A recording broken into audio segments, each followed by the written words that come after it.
Hey everybody, it's Jason Blaha here, and once again it is time for Emma's vlog. And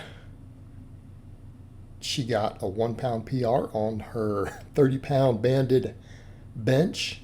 Now the bands might actually be tighter than 30 pounds with the way she's doing this, and I almost think they are with the way she has those bands hooked up, mainly because I know what her raw bench is, relative to that. But she's now back. Of course, she had to take a little bit of time off. They went on a vacation. They got a little sick and everything. But she's back in action. So we got a vlog coming up here. And what's her training look like for this rotation? Well, after her max effort benching work, because again, Emma runs conjugate year round, we did 5 sets of 10 on pause bench. She does pull-ups and she does lying dumbbell extensions, right, for her triceps. And again, we always keep a high priority on triceps for her.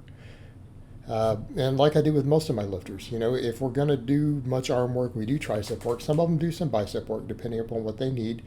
But because she really wants to be strong, strength is a priority. Obviously, we do a lot more tricep work.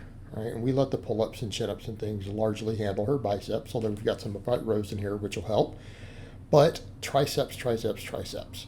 And I change her angles up, obviously, from time to time on all of this stuff. We rotate through supplemental lifts just to avoid, overuse. Because, again, we push pretty hard, and she's a very long-term client. She's an advanced lifter. And, of course, I laugh. Always have the same person shows up and I ban them. They're like, she hasn't made any progress. And it's like, adding 100 pounds, over 100 pounds to your deadlift and like 50 pounds to your bench isn't progress for a woman? What are you people talking about? You guys have seen her crank out 12 chin-ups. She benches, what is it, something like 150 pounds now? Yeah. People are crazy. But for her deadlift max effort this week, we did 45 pounds of bands. She got a PR with 285 on the bar plus 45 pounds of band tension. And that's how we count PRs on conjugate. Your PRs are for the lift itself, right? They're for the lift itself. Meaning you run a separate max for your conventional deadlift, a separate one for the one with the band weight, a separate one for the ones with chains. And if you change that band or chain weight, you have a different PR for that lift. That is the way this system works. And a lot of people don't understand conjugate. But again, it's a very, very successful system. And as a lot of you guys know, I am doing it again myself. And I've always had clients who I kept on conjugate, so it seems like it's funny because when that comes up, people don't seem to grasp that I use all these systems. All right, so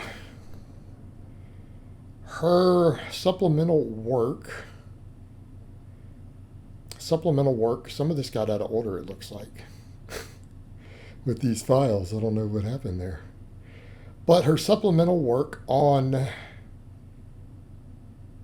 the deadlift day is cambered bar good mornings.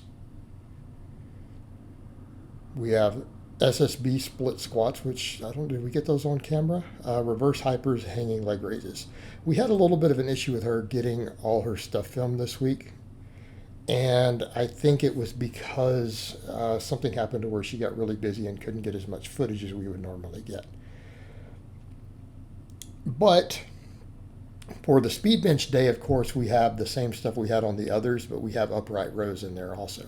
So on her speed bench day, we just had the speed bench, we had pull-ups, we had wider grip upright rows, and then we had her dumbbell extensions again after the banded speed work for the bench. So on the speed lower day, which is where we are now, this rotation we're doing sumo. We're continuing to do the SSB box squat.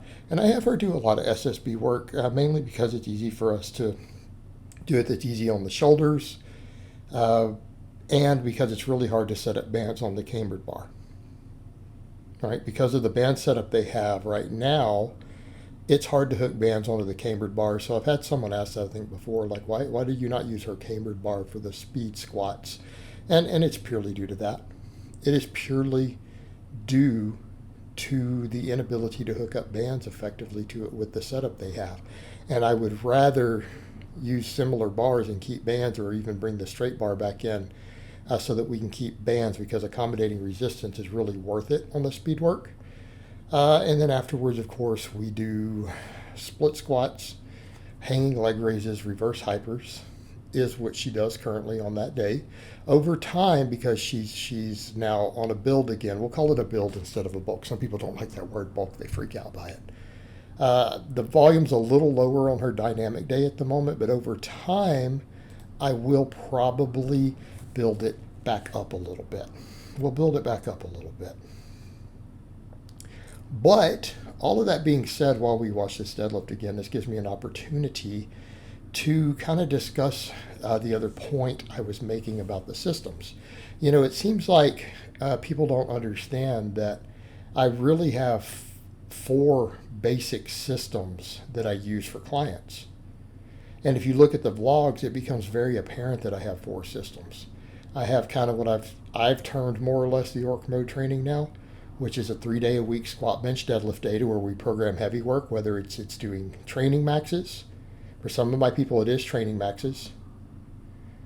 For some of my people, it's 5-3-1 type stuff. Right, it's heavy work on a squat, bench, and deadlift, followed by volume work that's programmed around their volume needs and the weak links of what that lifter or that athlete needs. I have people who run my own versions of 5-3-1, who like 5-3-1. They like that system, and therefore that's what I program for them, and I fine-tune it and custom tune it for their needs. I have people who are still novices, who run some linear type progression, like, for example, Nick, and then we adjust the rep ranges a little bit if we start to get close to stalls. Right, we run just straight linear progression. And then I have people who do conjugate.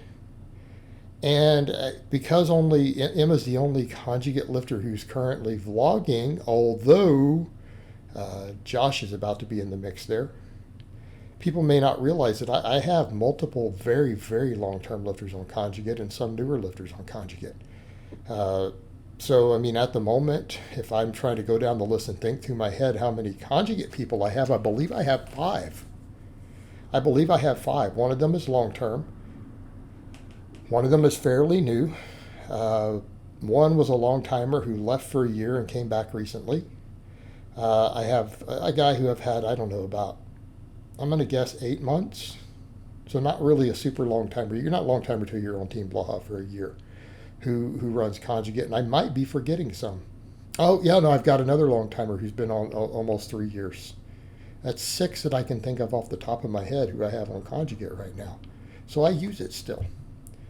All right, guys, but that's really all I have to say on that today. I hope it's been informative, and I'll talk to you guys next time.